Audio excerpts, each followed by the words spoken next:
Maaltu? Kana uffatichi? Maaltu? Manu makaaniit mana fi mana kiyyaa miti uffata kiyya naaf fidi maal jechuudha kun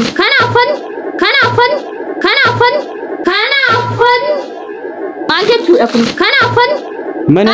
mana kanatti gala uffatichi har'aa galgalaan dhufu taanaan mana keen beekaa qaxxee jedheen poolisii deebifa dhageesse. Assalamu alaikum wa rahmatullahi wa barakatuh. Kabajamtoota hordoftoota Wabii Tube akkam nagaa keessanii fayyaa jirtu. Kana boodas fayyaa naataa nagaa naataa isiniin jedha yeroo kamuu nagaan isinii hawwaa jechuudha. Egaa yeroo darbee Najuun faan uffata fuudhanii deemuu isaanii hin yaadattanii intalattiin irra deddeebiidhaan naa bilbilaa turtee uffata kiyya jetteeti isheenis dhugaa qabdi normaali deddeebitee bilbiluudha waan qabduuf kan isheen bilbiltee fi uffanni immoo uffata kiraatii akkuma isiniin jedhe maallaqi itti baheeti gatiin isaas gatii guddaadha. Qarshii 40 isiniin jedhee jira inni iyyuu estimation kiyyaadha anatu akkas jedhe malee sanaa oliis ta'uu danda'a jechuudha. Kunoo har'a akka ta'e jechuudha barbaadee iyyisiiseen uffaticha fidee dhufeen jira jechuudha. Narraafuutu waan isaan beekuuti waan hundaafuu na waliin tura. Assalamu alaikum.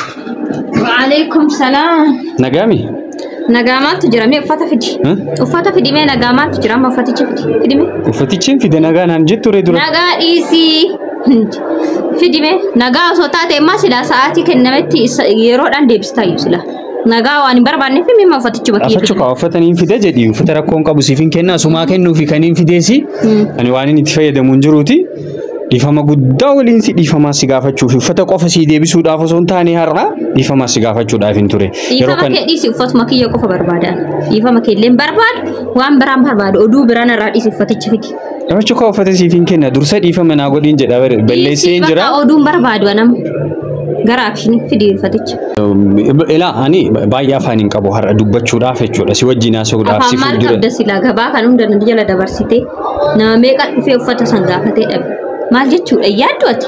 Ani barmi yaada ana biran turre daabu na beeytaa mire. Eenyu fudhate? Ani akka tursiisne bareechitee beeytaa maal guyyaa san dhufanii asumatti filatanii minaan fuudhanii akka isaan deeman argitee jirtaami waan ture saniin beeyta. Bakkeetiin dhufan isaan sirraan dhufan ani isaan sitti kennani. Nan beeka barni biizinasii kee ta'uu baachuu danda'a garuu. Ati maa soo beekte sila guyyaa kana hunda tursiisite gabaa meeqana jala dabarsite hojiidha bar kun hojiidha fi uffatichi kan hojiitti hojjetamu. Naagala baraka hojiitti hojjetamu barbareecheen beeka. Singalle so sigale amma guyyaa kana hunda tursiisu ture bar. Bakka nattiin baratuuti kana booda irraan deebuuti dursa dhiifama naa godhe. Dhiifama wayitu singoo uffaticha natti agarsiisi dura mee uffaticha cheek godha. Hingoota rakkoon qabu kaa dursaa otoo dhiifama naa gootee baay'ee natti tola. Dhiifama dhiisi amma oduu biraa dhiisi siin jedhee baran. Oduu biraan barbaade. Ay akkan godhamne barbareecheen beeka normally fuula kanaan garuu si biraan deemu an uffata qofa sitti kenneeti daabishaan beeytaa aniifati waa baay'ee hojiin qabna waa baay'ee hojiin dabarsine waa baay'ee hojiin maal jenne minam biizinasiis kana qofa miti kaaniifati hojiin hojjenne jechuudha bareechitee beeyta fuula kana hin eeguun jenne normally kana eegeen ture anis garuu salphaamatti waanuma dhiifama naan jechuudha yaadeen ture. Firooma balleessi. Waan amaanaadhaan waan seeraan fudhatte seeraan deebisuu qabda guyyaa kana hunda tursiiste. Uffata nakkennuu didanii bara. Uffatichi iyyuu nagaa qaba mee dura uffatichi iyyuu nagaa qaba isa iyyuu laaluu barbaada waan biraatitti osoo hin tariin hin dura jechuudha. Uffatichi ma fidime. An uffaticha illee laallee akkuma isaan nakkennaniitti kaniin qabee fiigee dhufeeni mana kaa'amee ture. Maalli kun? Kana uffatichi? Maalli kun?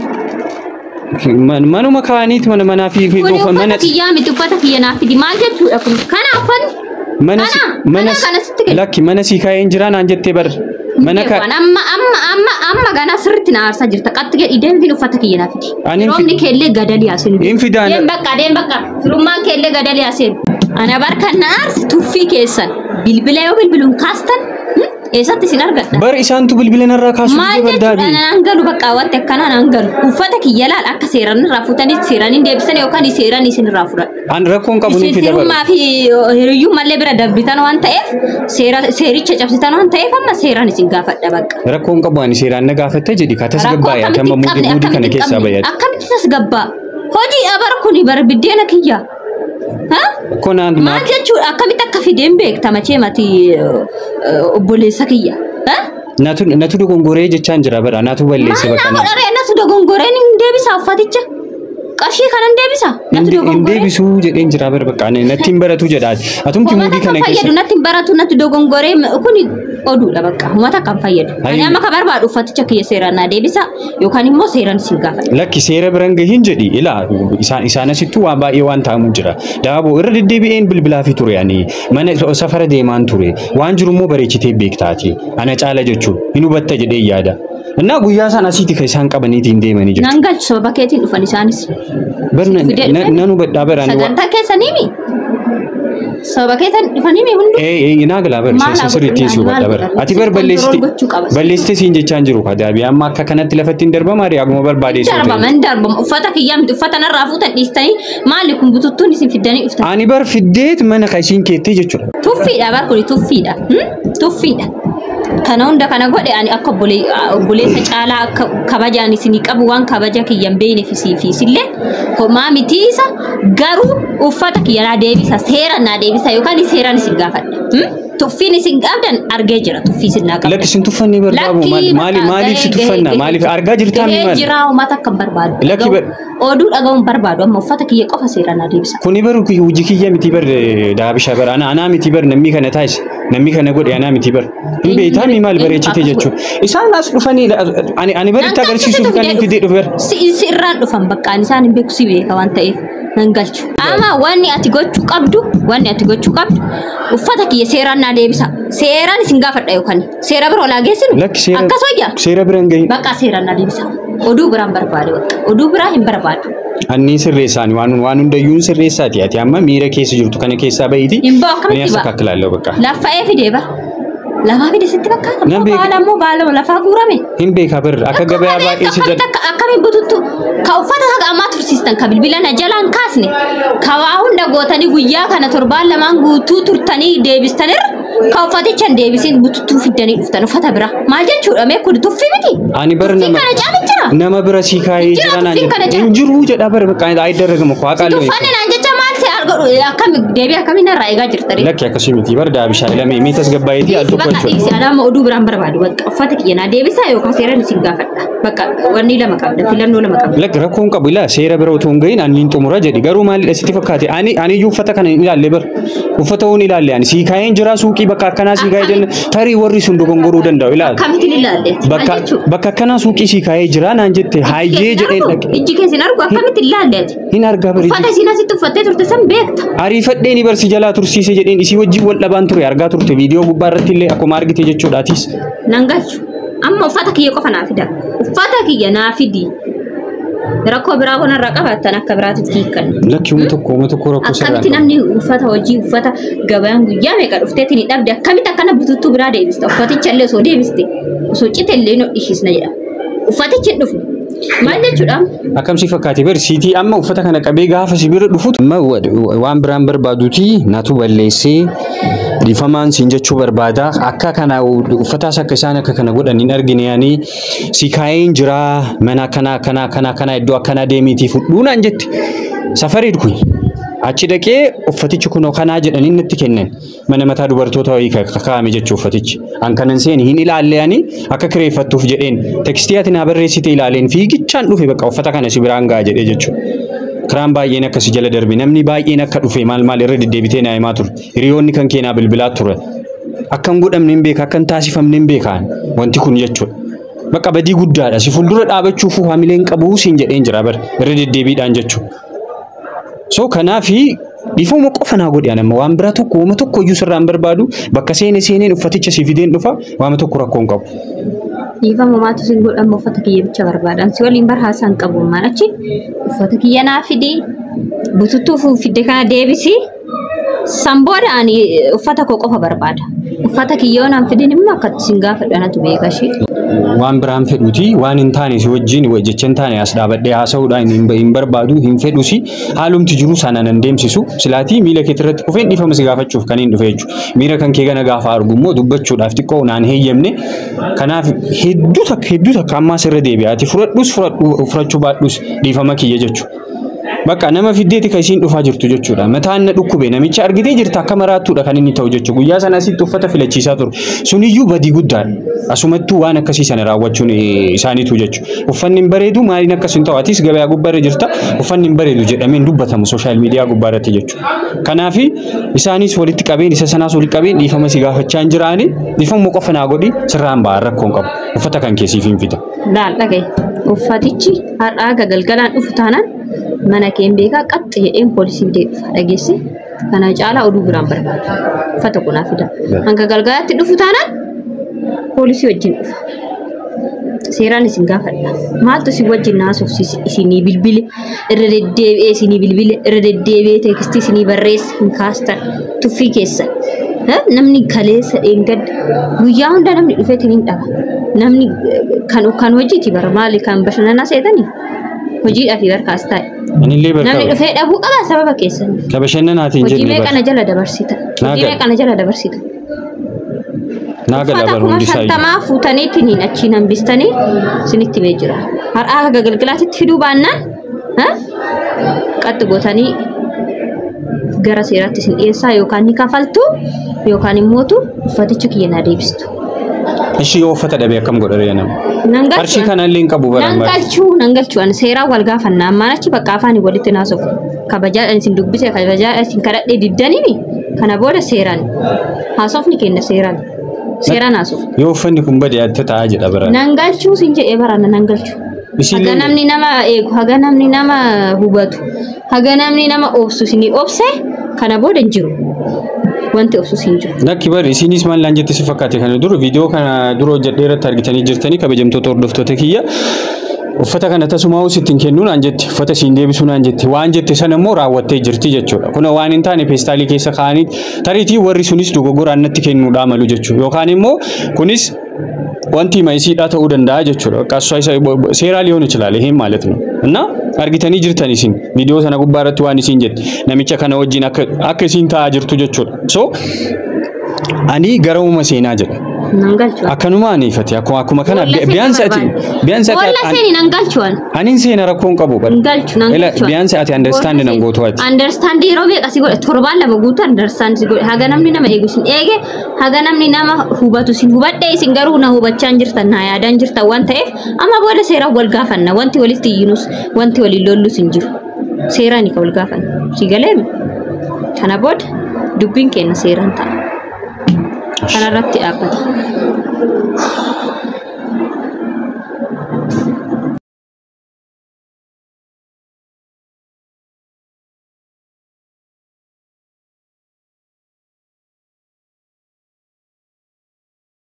Bayaan manarraa bakka maal eegdare? Baabar bakkuma seenu. Bayi bakka bayi dubbii biraan barbaadu bayi narra. Yoo gurguratan jedhee seeraan adaraa nan galchu. Suwali galtanii gurguratanii isaan maalti beeka? Ani barkeessa jiru. Bayi hin beeku bayi narra. Bayi deem.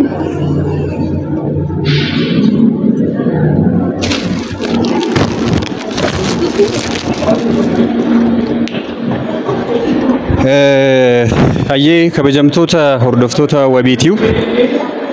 Egaati namni ati amantee ufitti shiksitee namni ati amantee kunoo kiyyaa qaama kiyyaa jetteeni itti dhiyaattee waan mara kan keetti agarsiistee si fuudhuudhaa fi waan kana hunda baasiin an baase anaatu beeka normaali waan kana raawwachuudhaa fi sa'aatii si bunnee deemne sana irraa eegalee jechuudha. Nama kamiyyuu komachuun barbaadu nama kamiyyuu maqaa balleessuun barbaadu normaali dogongorri kiyyuma. Kuno amma kanarra ga'ee jira jechuudha. Waan hin taanedha kan isaan na kennanii jechuudha. Ani ni ilaalle dhuguma rabbi dubbachuudhaaf jechuudha. Baajaajii kontiraata qabadheen fiigichaan dhufe uffanni achi jira jennaan jechuudha. Even haguma wanti kun hagama akka inni ga'uyyuu waa tokko wanti naan ilaalle tokko iyyuu hin jiru jechuudha. Isuma seen uffata bakka akkanaa sii ka'ee naan jennaani fiigichaan dhaqee mana sanaa hin fuudhee fiigeen dhufee jechuudha. Uffaticha isee kennuudhaaf. Dhugaadha. Hojiidhaaf kan isiin bantee mana kiraatii manni kuni guyyaa tokko namni dhufee deeme taanaan hagam akka isiin dhabdu hangam akka isiin wanti jettu bareechee hin beekaa jechuudha. Kanaaf xiqqoon ulfaata hin beekan waanuma dubbadhu waanuma jedhu walii wallaaleen jira. Kana jechuudhaaf jechina harkaa badee jira. Garam akka deemuu hin beeku jechuudha. Maal akka godhu tokko bakka wanti na jalaa badee jira. karaan harka badee jira jechuudha. Na uffanni kun immoo qarshii 50 waan akkasii jechaa jirti jechuudha. Isiin inumaayyuu waan 40 waan akkasii jechaan ture jechuudha. Yookaan uffaticha kafaluudha yoo hin danda'e jechuudha. Normaali bakka seenee seenu fidee uffaticha siidhaa kafaluudha. Intala tana wajjin itti fufamoo ittiin fufu. Na baay'een keessan immoo hojii nuti hojjechaa jirru kana harka diraamaadhaan hojjechaa jirtan. Seriously. Otoo jireenyi isin guyyaa guyyaadhaan maadaamii keessa wajjin yookaan nama isin hojjisiisanii walitti buutan faayitiin wareegamni isin kafaltan hundi otoo waraabame ta'ee jireenya dhugaatii namni jedhu hin jiru jechuudha. Normally waanuma kaameraa dura dhaabbanneef waan kana yeroo baay'ee irra deddeebi'een jedha jechuudha. Waanuma kaameraa dura dhaabbatameef waanuma waraabameef qofa gara fiilmiitti hin fudhatina akka qoosaatti hin fudhatina. Isaan alammoo nama kana dhahuun waan salphaadha baay'eema jechuudha. Baay'eema salphaadha. Garuu isa booda wareegamni jiru jechuudha. Dhaame sa'aatii amma kana keessatti nama rukutte hayyee dhiigni bu'ee yookaan tariitii lubbuun baduu danda'an beekamuuti. Na baay'ee tokko cimaa jechuudha. Baay'ee tokko waan isiin gooteef isitu beeka. Waan isiin kana taasisaa jirtuuf isitu beeka jechuudha. Na kabajamtoota hordoftoota kiyyaa ani dha'uus sodaadheen miti. Gurbaa kanarratti tarkaanfii fudhachuus sodaadheen miti. Gaafa inni gochoota akkasii gadhee kanneen hojjetu wanti jechuun natti ulfaatee miti. Kunis tariitii haga beekuutti najaatiin hangam beekuutti qulqulluudha. Waan akka naan hojjetti jedhee tasumaayyuu yaadu nama dhiba bakka waan dubbadhu na dhabsiisee jechuudha. Waanuma dubbadhu garamitti akka eenyutti akka murteessuu jechuudha. Eenyuun akka waa jedhu.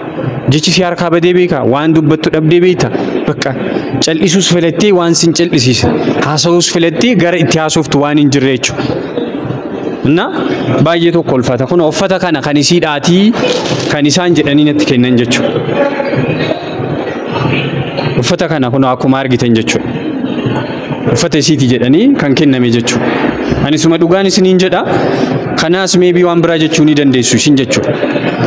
Natti kennamee majennaan caccaba bakka fiigee gara isiitti kan hin dhufe jechuudha. Kanaaf homaa wanti addaa wanti isin gootan wayiis jiraatee miti. Gargaarsa addaa isinirraan fedhee miti jechuudha. Isinirraa waan addaa barbaadee miti. Garuu immoo wanti ani isin hojjechaa jiru kun guutuun isaa akka dhugaa ta'etti akka hubattanii. Bakka si dhukkubse yeroo tokko namoonni salphisaniitu akkuma salphaatti wanti yoo jedhan maa diraamaa jennee yoo isin hojjenne maal rakkoon qabu bar. Na akkasitti akka understand na gootaniin barbaada waan hundaafu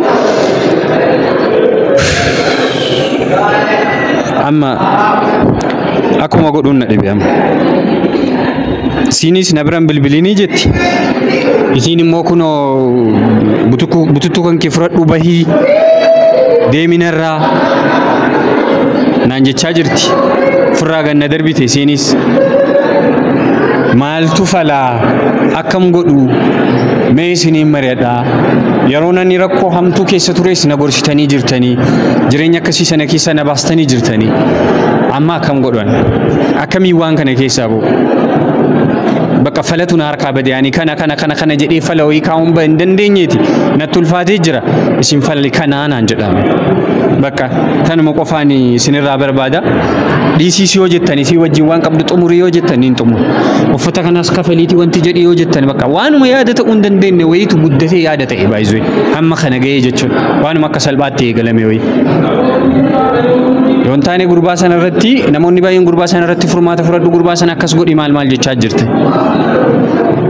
Na isaas yoo ta'e komentiin isinirraa barbaada waanuma hundaafu gadi fudhadheen deebi'aa jechuudha. Yoo argadhee jira yookaan yaada isin jettan wayii lafa na kaa'an isiniin jedha xumureen jira. Assalaamu alaykum wa rahmatullahi wa barakaatu. Viidiyootii immoo copy link share gochuu hin dagatina. YouTube kiyyaas subscribe naa gochuu akka hin daganne isiniin jedha. Assalaamu alaykum.